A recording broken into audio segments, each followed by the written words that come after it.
আমিও করেছি। আপনারা বলবেন হুজুর আন্নালেদা বয়সে এই বয়সে বুঝে বিয়ে করিয়ে লাইছেন। আমগো দেশে প্রেম করে ফেরেম ফেরেম মানে হে মারি ফেরেম কয়, কেউ কেউ হেরেম কয়, প্রেম কয়, ভালোবাসা কয়, লাভ বলে লাভ। আমাদের সমাজে বাপকে এসে যখন বলে যে আন্নের হোলা হাতেনের হোলা মাইয়ার লগে প্রেম করতে আছে, আন্নের হোলা হাতেনের মাইয়ার লগে রিলেশন রাখছে, লাভ করে, আন্না দেন না, দেখলে কি হবো, কোনো সমস্যা নেই, এটা করতেই পারে। আধুনিক যুগ, ডিজিটাল যুগ, বন্ধু বান্ধবীকে নিয়ে হাঁটবে, বন্ধু বান্ধবীকে নিয়ে ঘুরবে, এটা কোনো ব্যাপার না। প্রেমকে আমাদের দেশে, লাভকে আমাদের দেশের মানুষ কোনো পাপই মনে করে না। অথচ বিয়ের আগ পর্যন্ত যদি কোনো মহিলার হাত ধরে হাঁটে, কোনো মেয়ের হাত ধরে হাঁটে, গায়রে মাহরাম কোনো মহিলার হাত ধরে হাঁটলে এই হাতের জেনা হচ্ছে, এই হাত তাকে জাহান্নামে নিতে পারে, ঠিক কিনা? মুসলিম জাতি প্রেম করছে, এটা কোনো দোষ নেই, কিন্তু বিয়ে করতে চাইলে হুজুর দেখছেন নিয়া হোলা কত বড় বেয়াদবি গেছে, আর হোলা কত বড় বেয়াদব হোলা, হাতে এই বয়সে বিয়ে করতে চায়, আমনের হোলা কয়ার হোলা লেদা হোলা, অন্য হাতের বয়স হলো হাতে বিয়ে করতে চায়। যদি ওর বয়স না হয়, ও বিয়ে বুঝলো কি করে?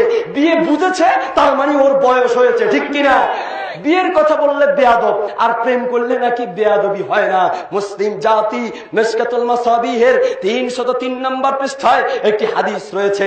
আল্লাহ রাসূল সাল্লাল্লাহু আলাইহি ওয়াসাল্লাম বলেছেন, আল্লাহ রাসূল সাল্লাল্লাহু আলাইহি ওয়াসাল্লাম বলেছেন, মান ওয়ালিদা লাহু ওয়ালাদুন, যার কোনো সন্তান হয়, মান ওয়ালিদা লাহু ওয়ালাদুন, যার কোনো সন্তান থাকে, ওই বাপের উপরে কিছু দায়িত্ব আছে। ফাল ইউহসিন ইসমাহু, সে যেন তার একটা সুন্দর নাম রাখে, সে যেন ছেলেটার একটা সুন্দর নাম রাখে। ও আদাবাহু, তাকে যেন শিক্ষা দেয়, তাকে যেন আদব শিক্ষা দেয়, তাকে যেন আদব শিক্ষা দেয়। কি আদব শিক্ষা দিবে?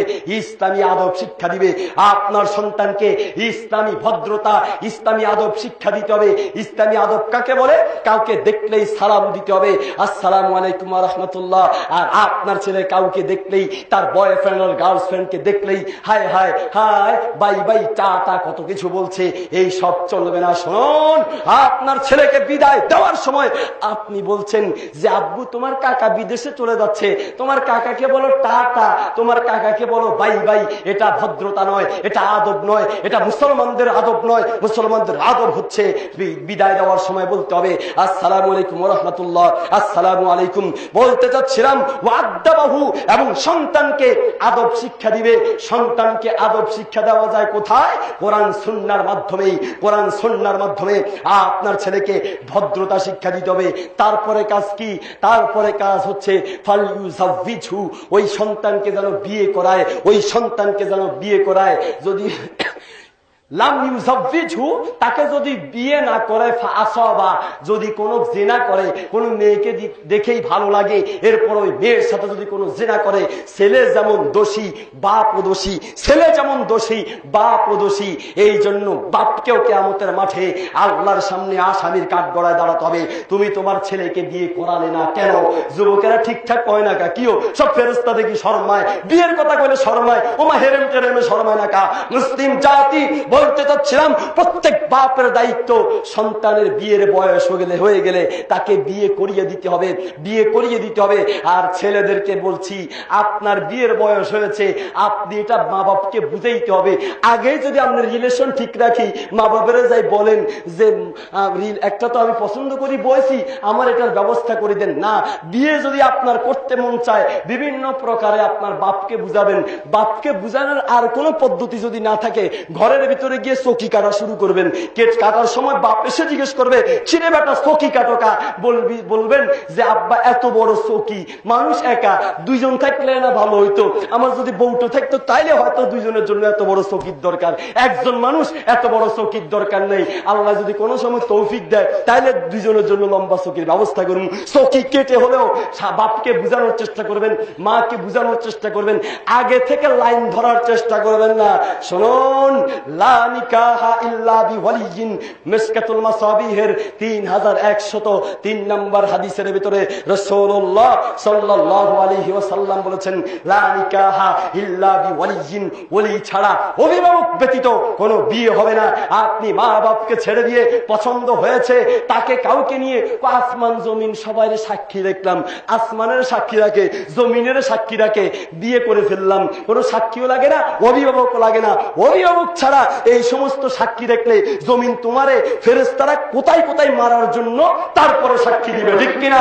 মুসলিম জাতি বলতে চাচ্ছিলাম, তোমার মা বাপের কাছে তোমার প্রস্তাব পাঠাতে হবে। যদি নিজে না পারো, কারো মাধ্যমে হলো যে আমার বিয়ের বয়স হয়েছে। তবে তার আগে একটা কথা আছে, বিয়ের নাম মুখে নেওয়ার আগে বিয়ের উপযুক্ত হইতে হবে। আপনি নিজে খাইতে পারেন না, নিজে চলতে পারেন না, নিজে থাকার কোনো ঘর নাই, নিজে থাকার কোনো ব্যবস্থা নাই, বিয়ে করে বউ কি পকেটে নিয়ে হাঁটবেন নাকি? এই জন্য ব্যবস্থাও রাখবে। যদি ব্যবস্থা না লাগে, বিয়ে করার জন্য বিয়ের মোহরা না লাগবে।